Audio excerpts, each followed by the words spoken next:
The doctrine of reincarnation is the belief that the non-material essence of a living human begins a new lifespan in a different physical form or body after biological death. This is the fourth doctrine of demons that we are looking at. Sadly, there are all sorts of angles to this belief, just as there are countless willing promoters. For example, several religions have always come up with their own versions of this strange doctrine. These religions include Hinduism, Buddhism, Sikhism, Jainism, and others. Some have surprisingly stated that humans can come back to the world as animals or trees. Reincarnation is certainly a lie of the devil. It was brought about to confuse and confound humans and leave them deluded. Without an iota of a doubt, the concept of reincarnation is totally without foundation in Christian scriptures. The Bible never suggests that people have a second life or that they can come back as different people or animals. The position of God's word is made clear in the book of Hebrews, chapter 9, verse 27. The Bible verse states, "And as it is appointed unto men once to die, but after this, the judgment." This means that according to the Holy Bible, we die once and then face judgment.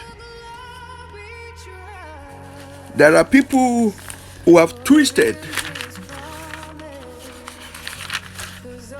or misinterpreted some passages of the Holy Bible to support their belief in reincarnation. Passages that were twisted or misinterpreted in the Bible include verses in the New Testament that refer to Elijah and John the Baptist. However, when people actually asked John the Baptist if he was Elijah, he said, "I am not." You will find this in the Gospel of John, chapter 1, verse 21.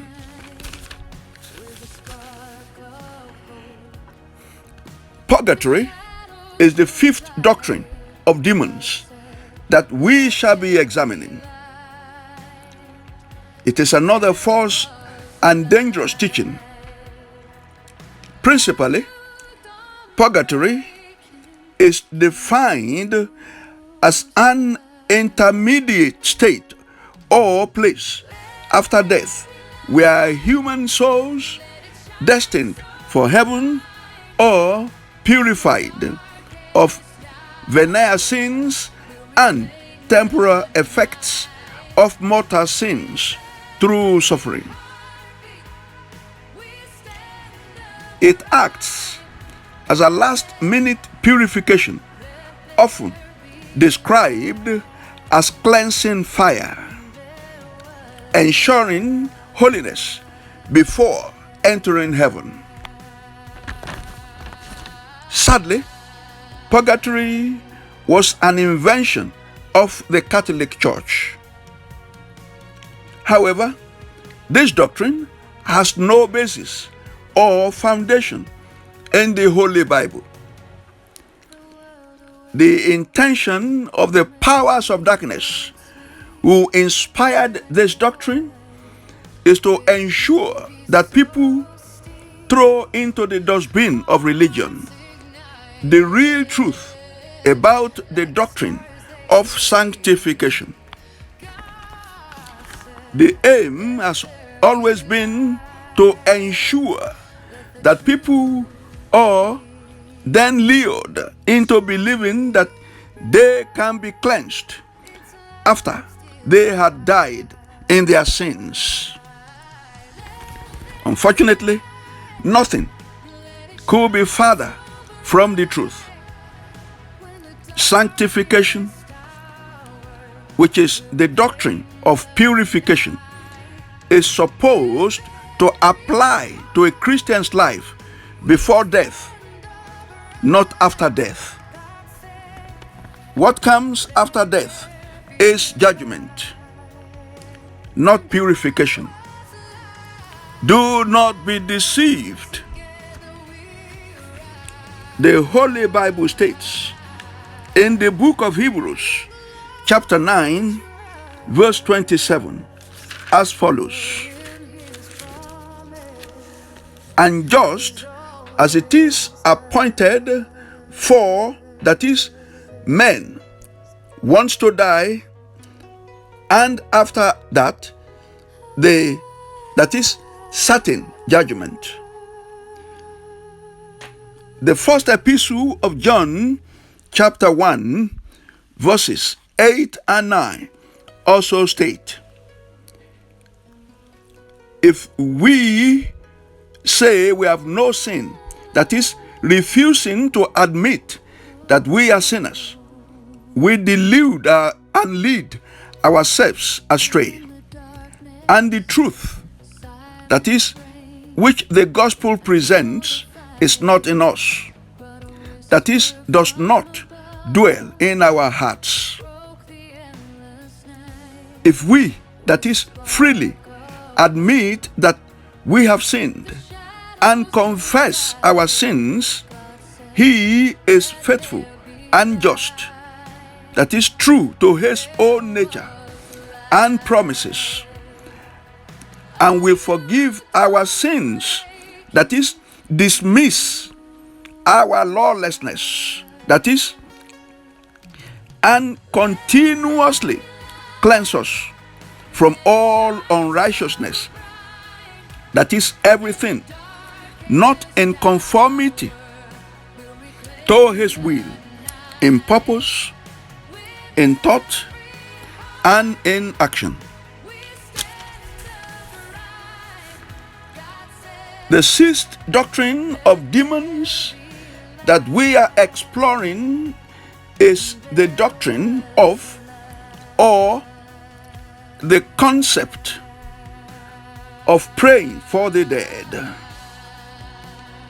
How a dead person who was hardly prayed for while alive will suddenly become a subject of intercession after death remains very strange indeed. This doctrine is based on the belief that the spiritual state or condition of a dead person can be altered or influenced by, or as a result of prayer, by a living person. However, these are pure lies and deception from the pit of hell. One can only pray for or intercede on behalf of a living person. 2 Corinthians chapter 6 verse 2 confirms this as follows. For he says, in the time of favor, that is, of an assured welcome, I have listened to and heeded your call, and I have helped you on the day of deliverance, that is, the day of salvation. Being unscriptural, no prayer for the dead can ascend to the presence of God. Once a person dies, that is it. His or her spiritual state is fixed or settled forever. This is why the Holy Bible states in the book of Hebrews, chapter 9, verse 27, and just as it is appointed for, that is, all men, once to die, and after that, that is, certain judgment. The falsehood of this doctrine lies in the fact that it gives false hopes to people. This is that something can still be done in the case of a dead person that could change his or her eternal destiny.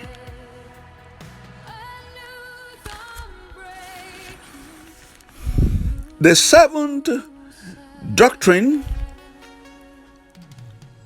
that we shall consider is the belief that one can communicate with the dead.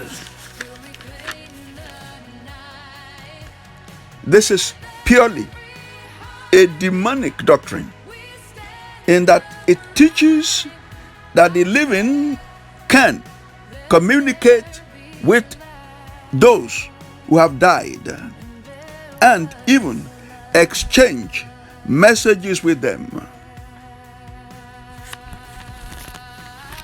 This practice, also known as necromancy, has been around from ancient times.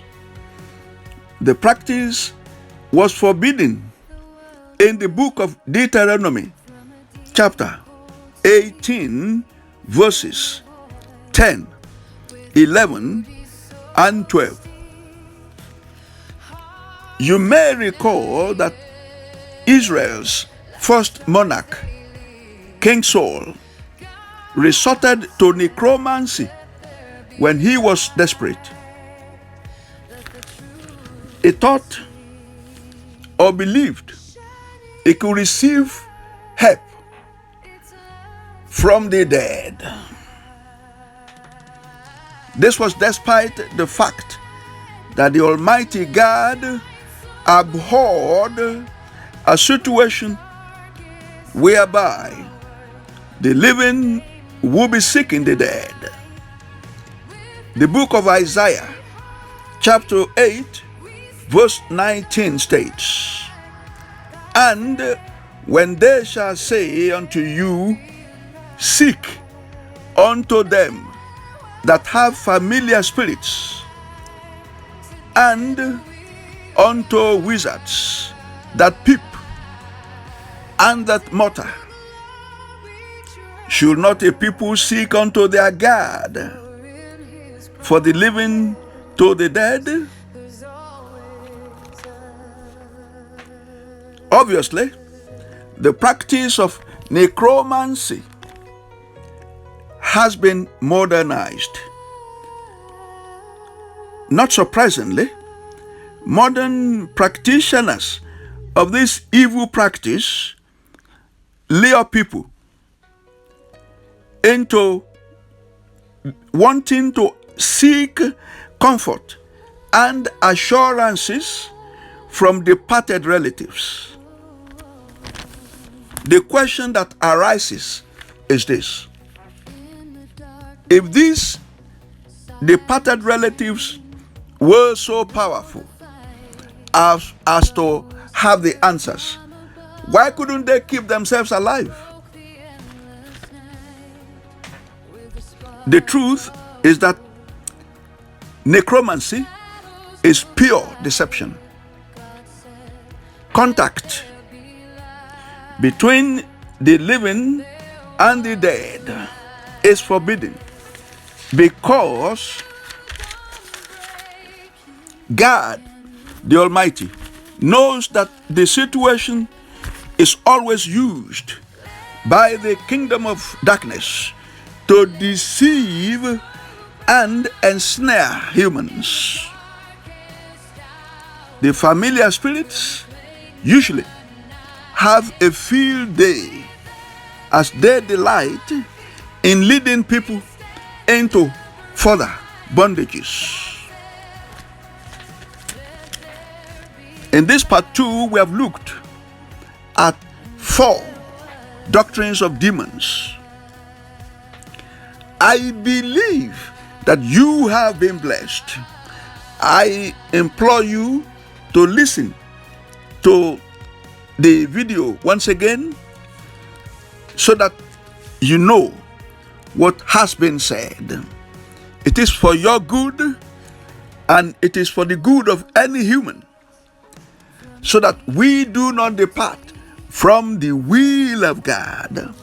The doctrines of demons are meant to lure you into deception and into destruction. Do not believe these things. Seek the living God. Seek the doctrines of the truth. Make sure you know the word of God.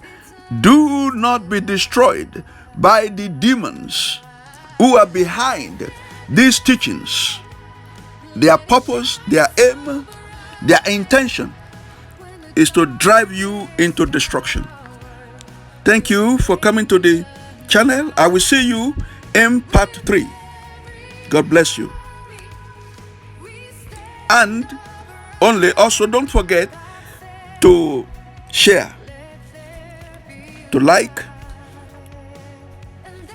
to comment, and to subscribe to the channel. God bless you.